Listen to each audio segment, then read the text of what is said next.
दो जुड़वा देवरानी वाले ससुराल में रसोई। हे भगवान, मैं तो भूल ही गई कि राजीव को पनीर की भुर्जी खानी थी। अब इसके लिए अलग से टमाटर प्याज काटो। आंचल टोकरी के अंदर से प्याज टमाटर निकालती है और उन्हें काटने लगती है, तो वहीं दूसरी तरफ कढ़ाई में सब्जी के लिए लगा हुआ तड़का जल जाता है। क्या हो गया मेरे दिमाग को? आज फुल कर रखी थी मैंने, पूरा तड़का जल गया। अब दोबारा से तड़का बनाना पड़ेगा। आंचल अब सारा जला हुआ तड़का फेंक कर दोबारा से कढ़ाई में तड़का बनाती है कि तभी बाहर से आंचल की सास की आवाज आती है। अरे बहू, मेरी चाय नहीं बनी क्या अभी तक? जल्दी से ले आ। ला रही हूँ माँ जी। अब ये छलनी कहाँ रख दी मैंने? अभी तो यहीं पर थी। चाय छानने के लिए आंचल छलनी ढूंढ रही होती है कि तभी रसोई में आंचल का बेटा निखिल आता है। मम्मी मम्मी, मैं टाई बांधो ना, बन नहीं रही है। स्कूल बस भी आने वाली है। बेटा, कितनी बार सिखाया तुम्हें टाई बांधना? इधर आओ, ये देखो, ये ऐसे बनती है टाई। आंचल जल्दी से निखिल की टाई बांधती है और सारा चाय नाश्ता बनाकर बाहर डाइनिंग टेबल पर ले आती है। अरे भाभी, इसमें तो मेरी सैंडविच है ही नहीं। मैंने कहा था ना कि आज आप मेरे लिए सैंडविच बनाना, मैं वही कॉलेज भी ले जाने वाली थी। सैंडविच की स्टफिंग तैयार है, बस ग्रिल करने बाकी रह गए। मैं अभी लेकर आती हूँ। आंचल अब जल्दी से किचन में आती है और सैंडविच बनाने लगती है। तभी आंचल के कमरे से उसे अपने 6 महीने की बेटी के रोने की आवाज आती है। अब जल्दी से आंचल भागी भागी कमरे में जाती है और अपनी बेटी को गोद में उठाकर, अल्ले अल्ले अल्ले, क्या हुआ मेरी बिटिया रानी को? क्यों रो रही है वो? ऐसे नहीं रोते। क्या हुआ, भूख लगी है? अभी मम्मी आपको दूध पिलाएगी। आंचल अपनी बेटी को दूध पिलाकर शांत करती है। सुबह सुबह की इस भाग दौड़ के चक्कर में आंचल ने एक घूंट चाय भी नहीं पी होती है। सभी को स्कूल कॉलेज ऑफिस भेजने के बाद अब आंचल सुकून से 2 पल बैठती है, तो वहीं संगीता आंचल के लिए चाय लेकर आती है, जिसे देखकर, अरे माँ जी, आप क्यों ले आई ये? मैं ले आती, वैसे ही आपके घुटनों में इतना दर्द रहता है। आप आराम करिए।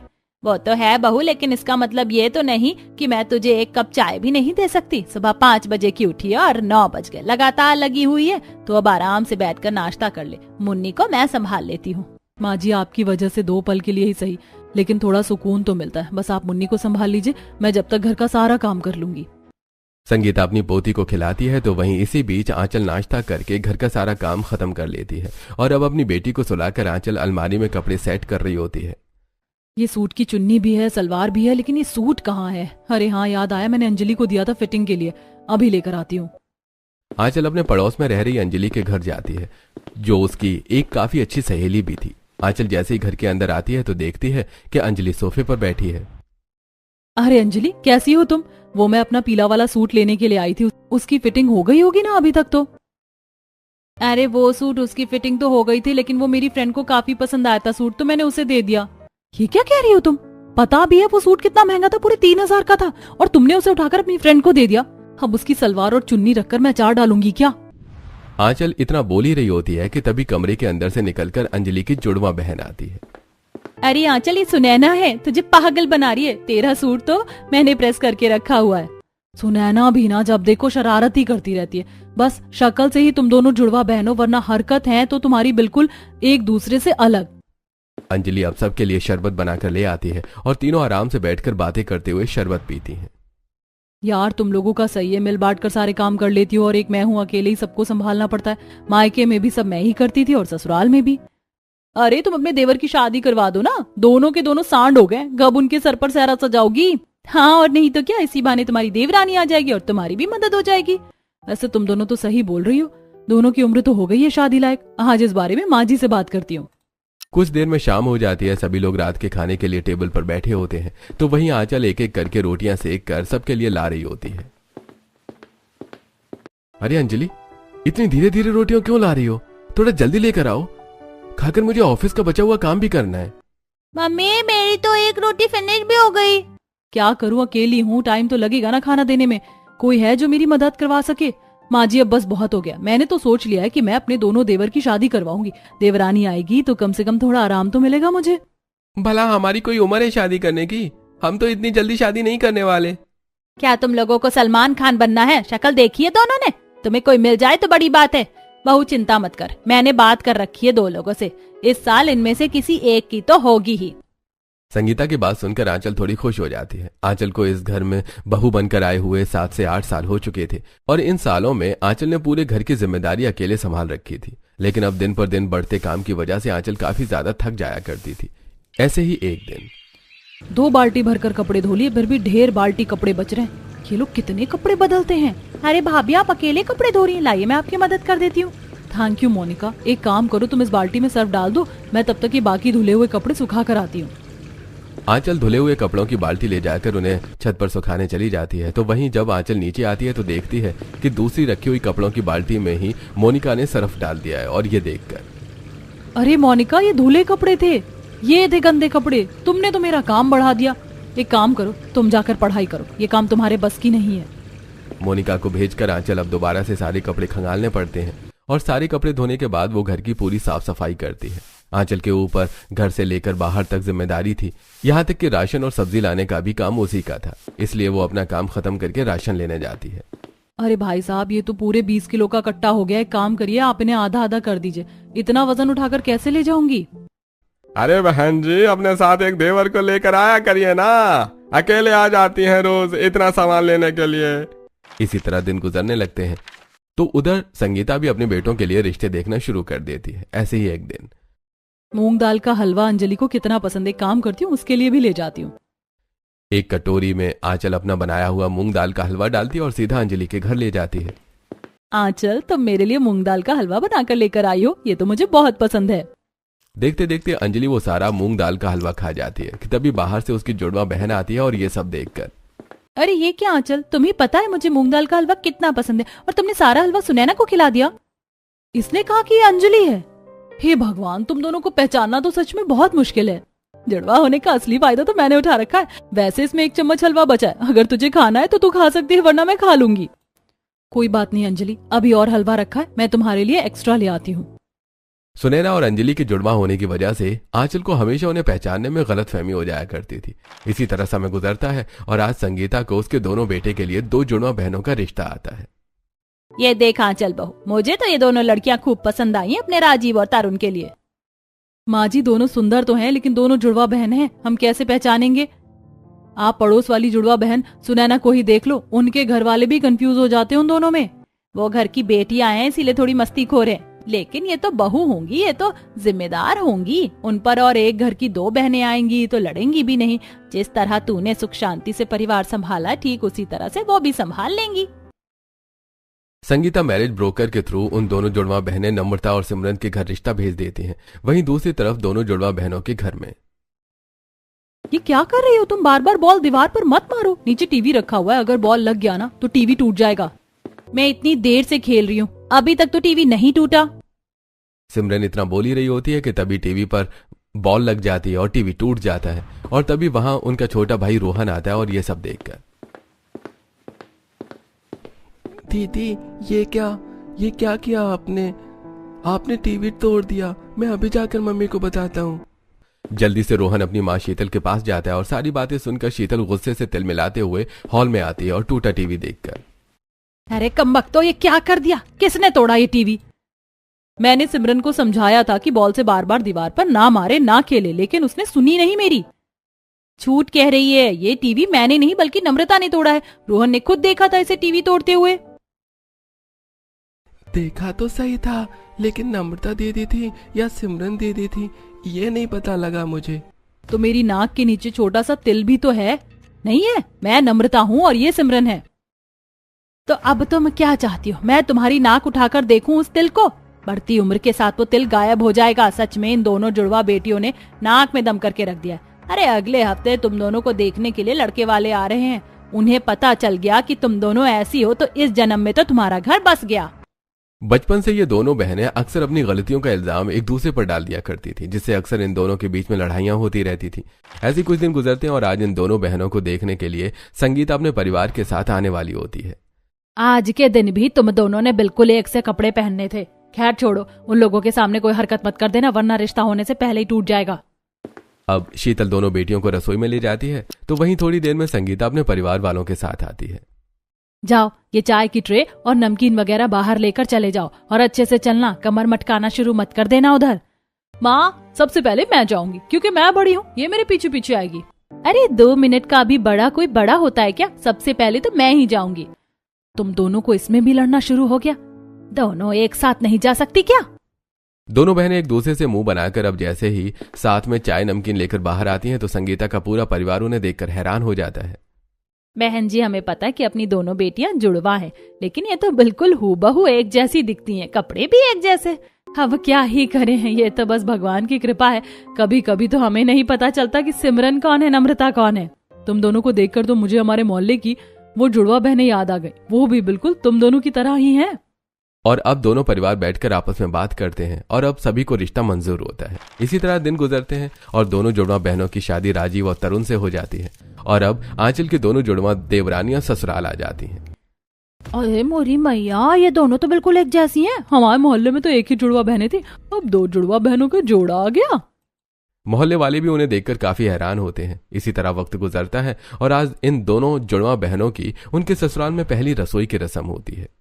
पता है, मैं कब से इस दिन का इंतजार कर रही थी कि जब मेरी देवरानियां रसोई में खाना बनाए। वैसे तुम दोनों को खाना बनाना तो आता है ना? हाँ, ये तो अच्छा है, लेकिन जरूरत हो तो मुझे आवाज दे देना, मैं तब तक मुन्नी को दूध पिला देती हूँ। और हाँ, आज तुम्हारी पहली रसोई का खाना खाने के लिए कुछ मेहमान भी आ रहे हैं, तो कोशिश करना कि सारा खाना अच्छा बने। अपनी दोनों देवरानियों को रसोई के बारे में सब समझाकर आंचल अब बाहर आ जाती है तो वहीं दोनों जुड़वा बहनें एक दूसरे को देखकर, एक काम कर, तू सब्जी काट ले और आटा गूंथ ले, तब तक खीर के लिए दूध उबाल लेती हूँ मैं। अच्छा जी, मतलब मैं सब्जी काटूं और आटा भी गूंथूं और तू बस खड़े खड़े दूध देखती रहे। चुपचाप से तू सब्जी काट, आटा मैं गूंथ लेती हूँ। ये अब हमारा मायका नहीं है, ससुराल है, कम से कम यहाँ पर तो मेरी बात मान ले। ये तो ससुराल है, अगर मैं तेरे साथ नर्क में भी पहुँच गई ना तो वहाँ पर भी घंटा तेरी कुछ सुनूंगी। एक दूसरे से काफी देर बहस करने के बाद अब दोनों जुड़वा बहनें काम करने लगती हैं। एक तरफ नम्रता दूध गर्म कर रही होती है तो दूसरी तरफ सिमरन सब्जी काटकर तड़का लगा देती है। तभी नम्रता देखती है कि पतीले में उबल रहा दूध अचानक से फट गया है। हे भगवान, ये दूध कैसे फट गया? पूरे 2 किलो दूध था, अब क्या करूं मैं? नम्रता इतना बोल ही रही होती है कि तभी उसकी नजर सिमरन की तरफ जाती है। सिमरन ने प्लेट में नींबू काट रखे हैं। ये देखकर नम्रता गुस्से से, अरे पागल औरत, ये क्या किया तूने? मुझे परेशान करने के चक्कर में दूध में नींबू डाल दिया। अरे इस दूध की खीर बननी थी, अब इस फटे दूध का क्या पनीर बनाऊं? सही कहती है माँ, तुझमें तो दिमाग नाम की चीज ही नहीं है। अरे ये नींबू मैंने सब्जी के लिए काटा था, ना कि दूध फाड़ने के लिए। दोनों बहनों में फिर से बहस हो जाती है। तभी बाहर मेहमान भी आने शुरू हो जाते हैं, जिसे देखकर जब आंचल रसोई में आती है तो देखती है कि उसकी दोनों जुड़वा देवरानियां लड़ रही हैं। तो वहीं दूसरी तरफ दूध फट चुका था तो गैस पर की सब्जी भी जल जाती है, जिसे देखकर आंचल, हे भगवान, ये सब क्या है? इधर सब्जी जल गई, दूध फट गया और तुम दोनों लड़ रही हो। बाहर मेहमान आने शुरू हो गए हैं। ये सब इसकी वजह से हुआ है। ये तो चाहती नहीं है कि मेरी पहली रसोई की रस्म अच्छे से हो। जैसे मेरी तो पहली रसोई की रस्म है ही नहीं, एक तू ही है शादी करके आई है घर में। बस करो, तुम दोनों सगी बहन ही हो ना, कैसे लड़ रही हो? अपने दोनों देवरानियों को डांट कर चुप करवाती है और अब खुद ही खाना बनाने लगती है, जल्दी से सारा खाना बनाकर। अब बस इस सब्जी में थोड़ा सा ऊपर से नमक डाल दो, इससे तुम्हारा हाथ लग जाएगा। अगर मेहमान नहीं आए होते ना तो फिर मैं तुम्हें बताती। अब दोनों जुड़वा बहन सब्जी में नमक डालकर सभी खाने के बर्तनों को हाथ लगा देती हैं। थोड़ी देर बाद जब सभी लोग खाना खाते हैं तो, कुछ भी बोलो संगीता बहन, तुम्हारी ये दोनों जुड़वा बहुएं तो खाना बढ़िया बनाती हैं, बिल्कुल बड़ी बहू के हाथ जैसा स्वाद आ रहा है इसमें। तो आएगा ही ना, क्योंकि मैंने जो बनाया है। खाने के बाद सभी दोनों बहनों को उनकी पहली रसोई का नेक देते हैं। इसी तरह कुछ दिन गुजर जाते हैं। सिमरन हॉल में बैठी होती है, तभी संगीता सिमरन के पास आती है। सिमरन बहू, मैं मोटर चलाकर सोने के लिए जा रही हूँ, 1 घंटे बाद बंद कर देना। आंचल बहू भी किसी काम से बाहर गई है तो भूलना मत। इतना कहकर संगीता अब जाकर सो जाती है और अब तकरीबन 3 घंटे बाद संगीता के फोन पर पड़ोसन आरती का कॉल आता है और जब संगीता फोन उठाती है तो, संगीता कहाँ है? कितनी देर से तेरी मोटर चल रही है? तेरी पूरी छत पानी से भर गई है, बाढ़ लाने का इरादा है क्या मोहल्ले में? क्या इसका मतलब 3 घंटे से मोटर चल रही है? संगीता जल्दी से मोटर का बटन बंद करती है और जब वो छत पर आती है तो देखती है कि पूरी छत पानी से भरी है। ये देखकर संगीता को काफी गुस्सा आता है और अब वो नम्रता को सिमरन समझकर उसे जाकर डांटने लगती है। मैंने कहा था ना कि 1 घंटे में मोटर बंद कर देना, पूरी छत पानी से भर दी। अरे कहाँ ध्यान था तेरा, मोटर फुकवानी थी क्या? माँ जी, आपने मुझे कब कहा मोटर बंद करने के लिए? जरूर सिमरन होगी, वैसे ही वो भुलक्कड़ है। हे भगवान, इन जुड़वाओं के चक्कर में कहीं मैं पागल ना हो जाऊं। ऐसी समय गुजरता है और एक दिन, आज तो मेरी बीवी क्या कमाल लग रही है, मन कर रहा है कसकर एक हक कर लूं।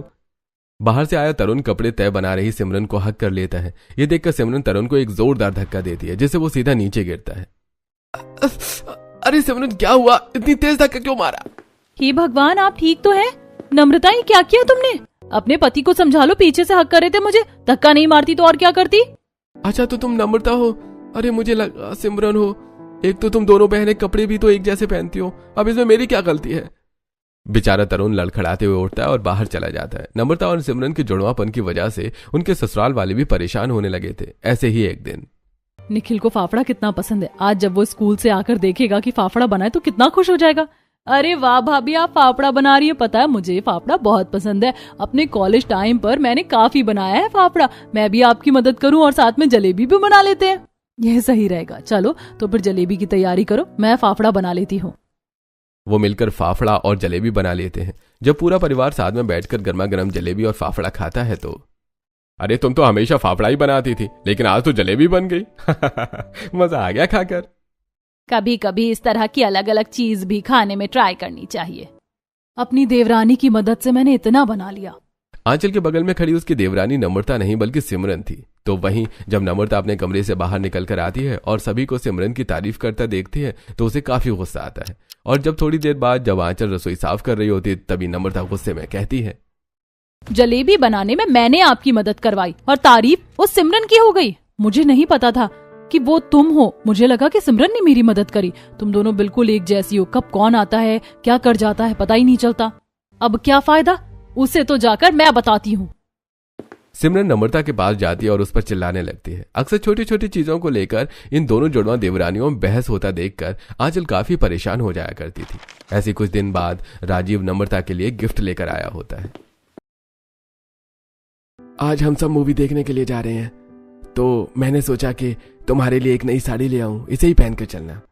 अरे मैं तो सिमरन हूँ, क्या फर्क पड़ता है ये साड़ी नम्रता पहने या सिमरन? सिमरन राजीव को कुछ नहीं कहती और साड़ी लेकर चली जाती है। तो वहीं नम्रता सिंपल साड़ी में तैयार होकर बाहर आती है। मैंने तुम्हें इतनी अच्छी साड़ी गिफ्ट की है और तुम ये सिंपल साड़ी पहनकर आ गई। तुमने कब मुझे साड़ी गिफ्ट करी? थोड़ी देर पहले लेकर आया था और तुमने खुश होकर ली भी थी। राजीव की बात सुनकर नम्रता सब समझ जाती है और सिमरन के कमरे में जाती है तो देखती है कि सिमरन नई साड़ी पहनकर अच्छे से तैयार हो रही है। साड़ी मेरे पति मेरे लिए लेकर आए थे, तूने कैसे पहनी? तू बता नहीं सकती थी कि तू सिमरन है, नम्रता नहीं? याद है जब बर्थडे के दिन मुझे वो पिंक वाली फ्रॉक पसंद आई थी, लेकिन तूने लड़कर उसे मुझसे कैसे छीन ली थी? अरे भाई क्या हुआ, क्यों लड़ रहे हो दोनों? जब देखो बहस करनी होती है तुम दोनों को तो। अरे बस भी करो, मूवी के लिए लेट हो रहे हैं। जैसे तैसे आंचल अपनी दोनों देवरानियों को चुप करवाती है, लेकिन वो जानती थी कि उसकी दोनों देवरानियों का रोज का ही है। ऐसे ही एक दिन जब दोनों बहनें पास के मार्केट में गई होती हैं तो कितना सुंदर लग रहा है, सिर्फ 50 रुपए का है, ले लेती हूँ। नम्रता जब पैसे देने के लिए अपना बैग खोलती है तो देखती है कि उसमें 500 का नोट है और दुकान वाले के पास खुला नहीं है। ये देखकर नम्रता दूसरी दुकान पर खुले पैसे लेने के लिए जाती है। तो वहीं सिमरन बाकी का सामान खरीद कर उसी दुकान पर आती है। ये वाला कड़ा कितना अच्छा लग रहा है भैया, कितने का है ये? अरे मैडम अभी तो आप लेकर गई, ये बोल करके पैसे खुले करवा कर ला रही हूँ। मैं कब गई, मैं तो अभी आई हूँ। अरे ओ चोरनी, अभी तो मेरा कड़ा लेकर गई थी और ये वापस आ गई। चलो पैसे निकाल। भाई साहब मैं लेकर गई थी, ये तो मेरी जुड़वा बहन है, ये लीजिए आपके पैसे। तेरी वजह से इस दुकान वाले ने मुझे चोर नहीं बोला, बता नहीं सकती थी मुझे। दोनों ही बहन मार्केट में लड़ना शुरू हो जाती हैं, जिसे उनकी एक पड़ोसन प्रेरणा देख लेती है और घर आकर सारी बात आंचल को बताती है, जिसे सुनकर इन दोनों की वजह से परेशान हो गई हूँ। घर तो घर, अब बाहर के लोग से सुनना पड़ रहा है मुझे। जब ये सारी बात सिमरन और नम्रता को पता चलती है तो नम्रता को प्रेरणा पर काफी गुस्सा आता है और वो अगले दिन सारा कूड़ा प्रेरणा के घर के आगे डाल देती है, जिसे प्रेरणा अपना बालकनी में खड़ी देख लेती है। और अब वो गुस्से में तिलमिलाती हुई आंचल से लड़ने के लिए आती है। तुम्हारी देवरानी ने सारा कचरा मेरे आंगन में डाल दिया, वो मेरा घर है, कोई कूड़ादान नहीं। पर डाला किसने? दोनों की शक्ल भी तो एक जैसी है। इनके तो कपड़े भी एक जैसे हैं। मैं तो कह रही हूँ दोनों को सुनाओ। आंचल अब काफी परेशान हो चुकी थी। जहां उसने सोचा था कि उसकी दोनों देवरानियों के आने के बाद उसका काम हल्का होगा, लेकिन उसका उल्टा ही है। ऐसे ही एक दिन, आज तो संडे है ना, तो क्यों ना हम लोग बाहर से कुछ खाना मंगवाएं? मुझे काफी अच्छा रेस्टोरेंट भी पता है, हम वहां से खाना मंगवाते हैं। संडे का दिन होने की वजह से नम्रता बाहर से खाना ऑर्डर कर देती है, लेकिन जब वो सब खाना खाने के लिए बैठते हैं तो देखते हैं कि वो खाना खराब है। सारा बासी खाना उठाकर दे दिया है। तुम दोनों में से किसने मंगवाया ये खाना? इसने ही मंगवाया है, मैंने मना किया था उस रेस्टोरेंट से मंगवाने के लिए। मैंने नहीं मंगवाया, इसने मंगवाया है। मम्मी मैं तो कंफ्यूज हो गई हूँ कि किसने मंगवाया है। आंचल भाभी एक काम करो, आप ही कुछ बनाकर ले आओ। आंचल गुस्से में उठती है और किचन में जाकर खाना बनाने लगती है। इन दोनों ने तो सच में जीना हराम कर दिया। मन तो करता है कभी कभी इन दोनों को उठाकर घर से बाहर फेंक दूं। अब ऐसे ही कुछ दिन और गुजर जाते हैं। सुबह का वक्त होता है। ऑफिस जाने की जल्दी में नम्रता को सिमरन समझकर तरुण उसे अपना शर्ट प्रेस करने के लिए बोल देता है, और जब ये बात सिमरन को पता चलती है तो क्यों गुस्सा हो रही हो? मुझे लगा वो तुम हो। मैं कैसे पहचानता कि कौन सिमरन है और कौन नम्रता? इसमें मेरी क्या गलती है? तुम्हारी ही गलती है, मुझसे बात मत करो। तरुण सिमरन को मनाता रह जाता है, लेकिन वो तरुण की एक नहीं सुनती, और ऐसे ही अब कुछ दिन और गुजर जाते हैं। संगीता आज अपनी दोनों छोटी बहू को लेकर पड़ोस में रहने वाली जुड़वा बहनें अंजलि और सुनैना के घर जाती है। अरे संगीता आंटी आप, और आज तो सिमरन और नम्रता भी आई हैं। ऐसे ही आ गए, सोचा तुमसे आकर मिलने। वैसे पता है तुम्हें, नम्रता और सिमरन ये काफी अच्छे कपड़े सिलती हैं। तुम कोई भी डिजाइन बता दो, वैसे डिजाइन में सिल देती हैं। अरे आंटी वो तो अंजलि करती है, मैं तो सुनैना हूँ। मेरी बहन जितना टैलेंटेड कोई नहीं है दुनिया में। हमेशा ही दोनों बहनें एक दूसरे की तारीफें करती रहती है। लड़ाई झगड़ा तो इनमें नाम का भी नहीं है। सुनैना और अंजलि की इतनी तारीफ सुनकर नम्रता और सिमरन भी थोड़ी हैरान होती हैं। ऐसी हफ्ता भर गुजरता है और आज दोनों देवरानियां अपनी जेठानी के साथ पास के मार्केट में आई होती हैं। तभी वो देखती हैं कि सुनैना और अंजलि की एक ठेले वाले से लड़ाई हो रही है। अरे मुझे क्या पता कि आप दोनों जुड़वा बहने हो, हैं? मुझे लगा कि ये सामान लेकर चली गई, इसलिए पीछा करते करते आ गया और मैंने गलती से इन्हें पकड़ लिया। खुले करवाने के लिए गई थी, लेकिन तुम्हारी हिम्मत कैसे हुई मेरी बहन को चोर कहने की? चोर तू होगा, तेरा पूरा खानदान होगा। देख रही हो तुम, सिमरन और नम्रता, इन दोनों के बीच में कितना प्यार है। और एक तुम दोनों हो जो उस दिन मार्केट में ही एक दूसरे पर इल्जाम लगाकर लड़ने लगी। अरे बहनों के बीच में लड़ाई होती है, लेकिन वहां नहीं जहां एक दूसरे की जरूरत हो। आंचल की ऐसी बातें सुनकर नम्रता और सिमरन थोड़ी सोच में पड़ जाती हैं।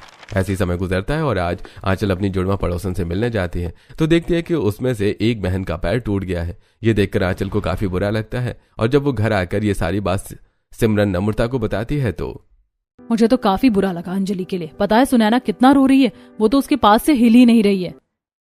नम्रता हमें भी चलकर देखना चाहिए। सिमरन और नम्रता जब उन दोनों जुड़वा बहनों के घर जाती हैं तो देखती हैं कि कैसे सुनैना अपनी बहन का ख्याल रख रही है। अंजलि का पेट टूटा कैसे? स्कूटी बाइक से गिर गई थी क्या? नहीं, बस सीढ़ियों से उतरते वक्त अचानक से पैर फिसल गया और मैं गिर गई। बस हड्डी में थोड़ा क्रैक आया है, कुछ हफ्तों में ठीक हो जाऊंगी मैं। अब दवाई खा ले और थोड़ी देर आराम कर ले, डॉक्टर ने बेड रेस्ट के लिए बोला है। दोनों बहनों के बीच में इतना प्यार देखकर सिमरन और नम्रता को काफी अच्छा लगता है। तो वहीं ऐसे ही शाम हो जाती है। सिमरन गरम तेल की कढ़ाई किचन प्लेटफॉर्म पर रख रही सब्जी काट रही होती है कि तभी नम्रता गलती से आकर उस कढ़ाई को छू लेती है, जिससे उसकी उंगलियां जल जाती हैं। पूछ तो लेती कि कढ़ाई में तेल है तो कढ़ाई ठंडी है गर्म है। जला ली ना उंगलियां, यहीं रुक, मैं आलू घिस कर लाती हूँ। सिमरन आलू लाती है और नम्रता की उंगली पर लगाने लगती है। जलन हो रही है ना, एक काम कर, तू जाकर आराम कर ले, सारा खाना मैं बना लूंगी। नम्रता को कमरे में भेजकर सिमरन अब सारा खाना खुद अकेले ही बना लेती है। तो वहीं जब एक दो दिन में नम्रता का हाथ ठीक हो जाता है तो आज दोनों बहनें मिलकर साथ में ढेर सारे पकवान बनाती हैं। आज का खाना तो काफी लजीज बना है, मजा आ गया खाकर। अरे मुझे तो सबसे बढ़िया ये कचौरी लगी। कचौरी तो नम्रता ने बनाई है, वो बहुत अच्छी कचौरी बनाती है, उसे 7 से 8 तरह की कचौरी बनाने आती है। और ये जो मलाई कोफ्ता है ना, ये सिमरन ने बनाया। पनीर की सब्जी तो ये शेफ से भी बेहतर बना लेती है। ये क्या देख रही हूँ मैं, जहाँ कल तक ये दोनों एक दूसरे के काम का क्रेडिट छीनने में लगी रहती थी, और आज एक दूसरे की तारीफ कर रही हैं। हैरान तो मैं भी हो रही हूँ, पता नहीं ये कौन सा अजूबा हुआ है, लेकिन अच्छा है ना, कम से कम अब दोनों की किचकिच तो नहीं सुननी पड़ेगी। खाना बनाने के बाद दोनों बहनें मिलकर किचन में साफ करती हैं, जिसे देखकर आंचल को काफी अच्छा लगता है। और अब उस दिन के बाद से दोनों बहनों की लड़ाइयां तो खत्म नहीं होती। जहां उन्हें एक दूसरे को समझना चाहिए वो वहां समझती हैं, तो वहीं अब अपनी जेठानी के साथ घर के कामकाज भी करवाती हैं, जिससे किसी को कोई परेशानी न हो। लेकिन आंचल काफी ज्यादा खुश थी।